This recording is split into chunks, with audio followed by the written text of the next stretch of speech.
भूमिका भास्कर न्यूज में मैं आपके साथ साक्षी गुप्ता। आइए चलते हैं खबरों की ओर। इन दिनों प्रदेश भर में विकास यात्रा चल रही है, जिसमें नेता, जनप्रतिनिधि, सरकारी अमला सभी सुबह से देर शाम तक लगे रहते हैं। रतलाम जिले में भी विकास यात्रा जोर शोर से चल रही है। यहाँ कलेक्टर नरेंद्र कुमार सूर्यवंशी भी हर दिन जिले के कई गाँव में विकास यात्रा में पहुंचकर शासन की योजनाओं की जानकारी अधिक से अधिक लोगों तक पहुंचाते हैं और लोगों की शिकायत भी सुनते हैं। साथ ही इन शिकायतों का निराकरण भी करते हैं। कई हितग्राहियों को तत्काल मौके पर सरकार की योजनाओं का लाभ भी दिला रहे हैं। भाजपा विधायक से संबंधित क्षेत्रों में विकास यात्रा का असर कुछ ज़्यादा दिख रहा है। आलोट विधानसभा के बड़ावदा मंडल में गुरुवार से इस विकास यात्रा का शुभारंभ लोध ग्राम पंचायत से हुआ। पूर्व विधायक जितेंद्र गहलोत के नेतृत्व में यह यात्रा मंडली हाटपिपलिया ग्राम पंचायत में भी पहुंची। इस यात्रा में विभिन्न विभागों के सरकारी कर्मचारी भी साथ साथ चल रहे हैं। कई जगह निर्माण कार्यों के लोकार्पण एवं भूमि पूजन भी किए गए हैं। विकास यात्रा में महिलाएं कलश लेकर चल रही हैं। जितेंद्र गहलोत ने विकास यात्रा के दौरान लोगों से केंद्र एवं प्रदेश सरकार की योजनाओं का लाभ खुद भी लेने को कहा तथा अन्य लोगों को भी योजनाओं की जानकारियां देने का आह्वान किया। बड़ावदा मंडल की इस विकास यात्रा में जिला पंचायत अध्यक्ष श्रीमती लीलाबाई शंभूलाल चंद्रवंशी, जावरा जनपद अध्यक्ष रुक्मणी हेमराज हाड़ा, मंडल अध्यक्ष महेंद्र सिंह दादू, महामंत्री रमेश दागी और सभी सरपंच आदि चल रहे हैं। जिले की जावरा विधानसभा में भी विकास यात्रा लगातार गांव में पहुंच रही है। डॉक्टर राजेंद्र पांडे इस यात्रा में मोर्चा संभाले हुए हैं। गुरुवार को जावरा नगर पालिका क्षेत्र में विकास यात्रा का भ्रमण हुआ। वार्ड क्रमांक 11 में डॉक्टर राजेंद्र पांडे, के सिंह कालूखेड़ा आदि ने संजीवनी क्लिनिक का भूमि पूजन किया। विकास यात्रा लालाखेड़ा आदि गांवों में भी पहुंची। भूमिका भास्कर के लिए जिला ब्यूरो शिरीष सकलेचा की रिपोर्ट। प्रणाम, सादर नमन। यह यात्रा निश्चित रूप से एक उद्देश्य को लेकर के निकली है। यह यात्रा निश्चित रूप से एक लक्ष्य को लेकर के निकली है और वह लक्ष्य, वह उद्देश्य आप ही का विश्वास प्राप्त करते हुए, आप सभी का आशीर्वाद प्राप्त करते हुए हमारे अपने गांव तक पहुंची। लेकिन उस भाव और भावना के साथ में कि देश भर की खुशहाली के लिए माननीय प्रधानमंत्री नरेंद्र मोदी जी ने और मध्य प्रदेश की खुशहाली के लिए माननीय मुख्यमंत्री शिवराज सिंह जी चौहान ने अनेक विकास के कार्य किए हैं। लगातार विकास के कार्य विगत कई वर्षों से चल रहे। वर्तमान में भी अनेक विकास के कार्य निरंतर प्रगति की ओर आगे बढ़ रहे और इसी के साथ साथ में ये विकास कार्यों की निरंतरता आगे भी बनी रहे, आगे भी चलती रहे।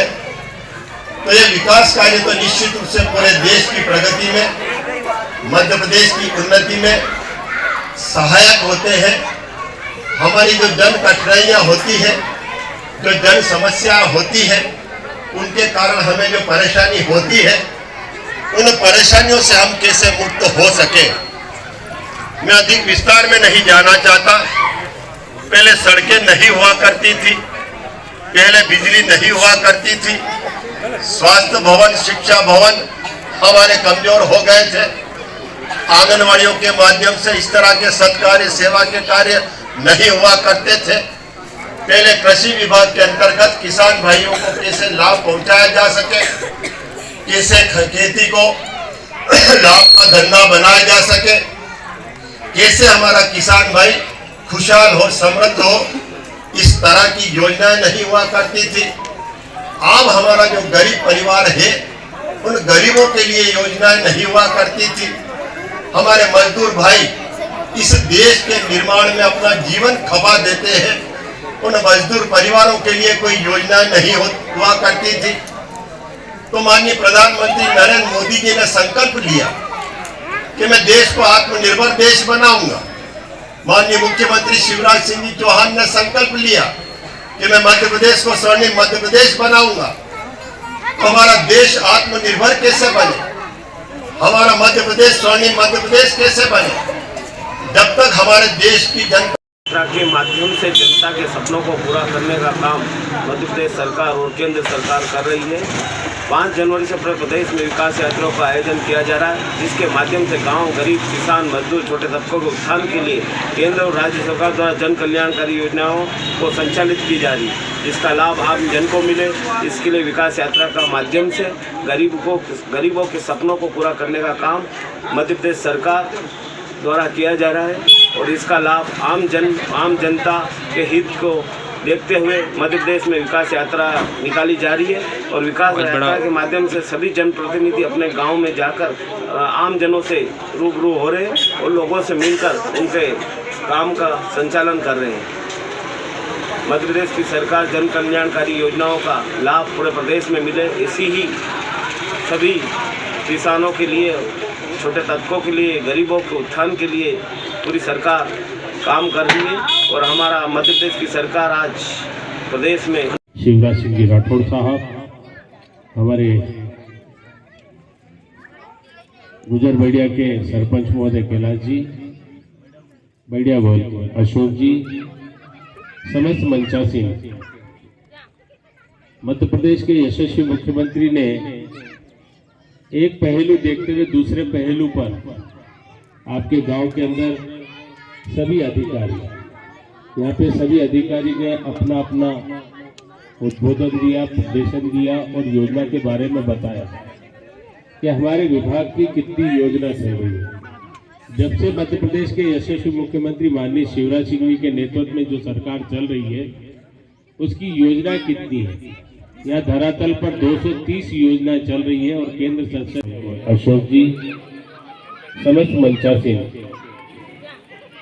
मध्य प्रदेश के मुख्यमंत्री ने एक पहलू देखते हुए दूसरे पहलू पर आपके गांव के अंदर सभी अधिकारी, यहाँ पे सभी अधिकारी ने अपना अपना उद्बोधन दिया, प्रदर्शन दिया और योजना के बारे में बताया कि हमारे विभाग की कितनी योजना चल रही है। जब से मध्य प्रदेश के यशस्वी मुख्यमंत्री माननीय शिवराज सिंह जी के नेतृत्व में जो सरकार चल रही है, उसकी योजना कितनी है। यहाँ धरातल पर 230 योजनाएं चल रही है और केंद्र सरकार की 70 योजना का लाभ आप लोग को मिल रहा है कि नहीं मिल रहा है। केंद्र से माननीय नरेंद्र मोदी की कई योजना है और यहाँ पे मध्य प्रदेश की भी कई योजना है। अभी सभी अधिकारियों ने योजना के बारे में बताया, किसानों की योजना चल रही है और लाभ कैसे मिल रहा है, कैसे सब्सिडी मिल रही है। आपको आगे ऐसी और भी खबरों को जानने के लिए बने रहिए भूमिका भास्कर के साथ।